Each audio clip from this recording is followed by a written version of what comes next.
Iran ने धमकी दी है कि अगर अमेरिका एटम बम से हमला करेगा तो मुंहतोड़ जवाब दिया जाएगा।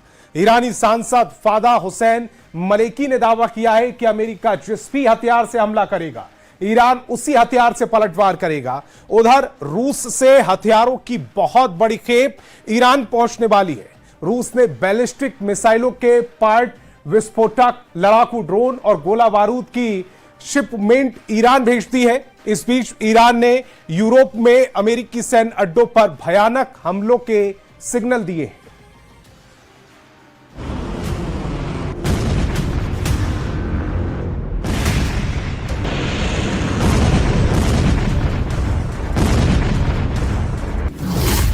युद्ध के सीन से इजराइल आउट हुआ तो यूएई की एंट्री हो गई है। खाड़ी युद्ध में ट्रंप के साइलेंट होते ही पुतिन ने बड़ा गेम कर दिया है। यह युद्ध हर दिन नए मोड़ ले रहा है। जहां कभी अमेरिका हावी था, वहां अब ईरान अपनी मनमानी कर रहा है। ईरान ने धमकी दी है कि ट्रंप ने 12 दिन के युद्ध के बाद बार बार धोखा दिया है, उसे अब ईरान बर्दाश्त नहीं करने वाला।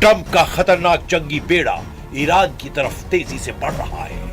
यूएसएस जॉर्ज वॉशिंगटन के डेक से तनातन जंगी जेट उड़ रहे हैं। ये वॉर ट्रेलर अमेरिका ने संयुक्त अरब अमीरात पर मिसाइल हमले के बाद रिलीज किया है। ट्रंप फोर्स का इस वक्त दिमाग बहुत ज्यादा खराब हो रखा है। जंगी बेड़ों से टेक ऑफ करते जंगी जेट की आग ट्रंप के गुस्से को बयां कर रही है, क्योंकि ईरान की तरफ से मिल रहे चैलेंज का कोई जवाब अमेरिकी सेना नहीं दे पा रही है। ऊपर से प्रेसिडेंट डोनाल्ड ट्रंप ने ईरान पर एक्शन लेने में ज्यादा टाइम ले लिया है कि अब अमेरिकी कैंप में टेंशन बढ़ने लगी है। उधर ईरान ने अमेरिका से जमीनी युद्ध की फूल प्रूफ तैयारी का ऐलान कर दिया है। आईआरजीसी राजनीतिक ब्यूरो के चीफ ब्रिगेडियर जनरल यदुल्लाह जवानी ने ऐलान किया है कि उनकी सेनाएं अमेरिका से ग्राउंड पर टकराने के लिए रेडी हैं।